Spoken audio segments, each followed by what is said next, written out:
It is September the 11th, the 22nd anniversary of the worst terrorist attack on the United States. You know, I walked by Ground Zero on the way here. It seemed like just another day, albeit it's later in the afternoon.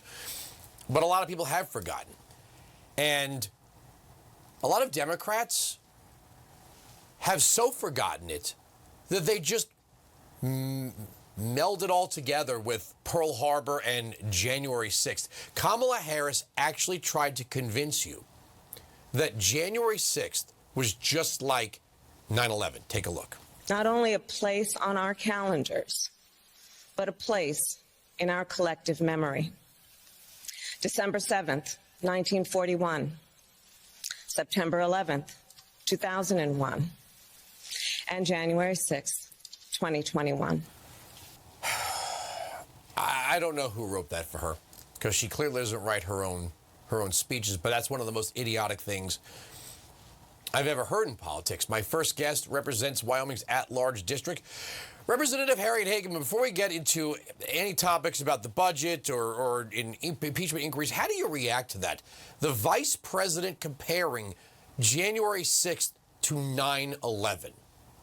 Well, it's just part of the messaging that they go forward with. It's what they do with so many events in history. They attempt to conflate things that are going on today with absolute tragedies. And what it is to make sure that people of this country do not understand history. They're covering up the things such as 9/11 and ignoring the significance of that by equating it to January 6, 2021. It's an absurd comparison. Everybody knows that, but it's just part of their ongoing messaging. I'm old enough to remember when Joe Biden tried to belittle Rudy Giuliani by saying when Rudy Giuliani speaks, he says a noun, a verb, and 9/11. I can't imagine someone like Joe Biden being at the helm on that day. It's so beyond sad how these people think, I guess, if you can call it that. All right, let's talk about going forward here. Do Republicans have any plan to score any victories in the upcoming budget fight before a potential government shutdown?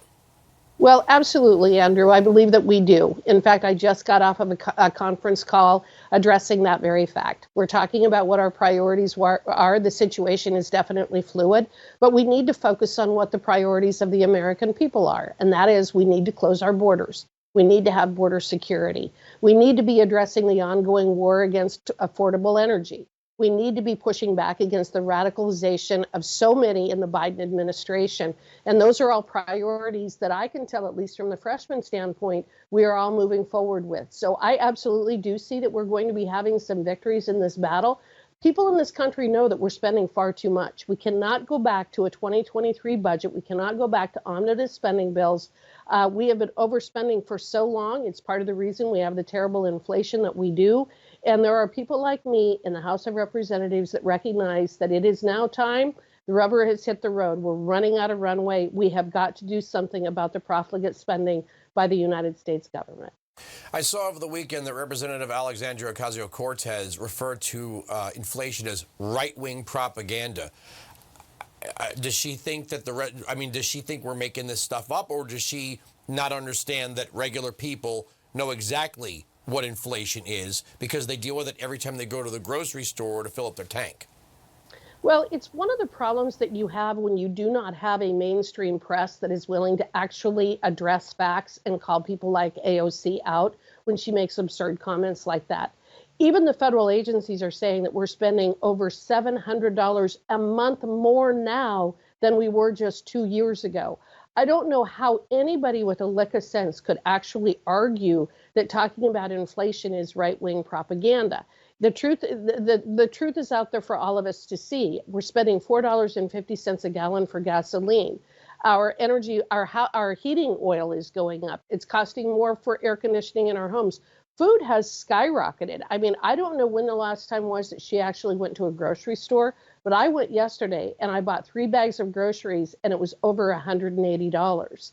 I mean, it is ridiculous what we're spending. And again, it is because of the inflation. It is because of printing and spending way too much money at the federal level. And we have got to get control of this budget.